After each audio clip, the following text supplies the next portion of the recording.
माझ्यामध्ये बनायचं. आपल्याला प्रतिज्ञा घ्यायची. माणुसकी हा माझा मूळ धर्म आहे. पीडितांच्या व गरजूंच्या जीवनात आनंद फुलवणे हीच माणुसकीची खरी शिकवण आहे. अशी माझी श्रद्धा आहे. अवयदानामुळे गरजू रुग्णाच्या जीवनात आनंद फुलवणे शक्य होते.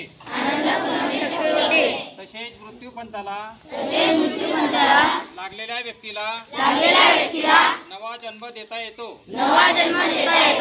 त्यामुळे सर्वात मोठे पुण्यकर्म आहे.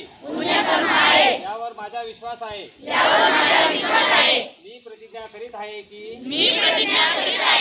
माझ्या शरीरात जे जे अवयव दुसऱ्या मानवाच्या जीवनात आनंद फुलवू शकतील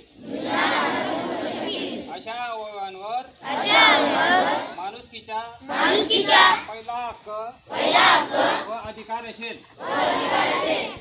माझ्या अवयवांचा अशा माणुसकीच्या पुण्य कार्यासाठी उपयोग झाला पाहिजे असा माझा आग्रह आहे. माझ्या पुढील पिढ्यांनी या आग्रहाचा मान राखावा म्हणून मी त्यांना सतत स्मरण देत राहील आणि पुढील पिढ्यांवर असे संस्कार घडावेत यासाठी मी प्रयत्नशील राहील. धन्यवाद.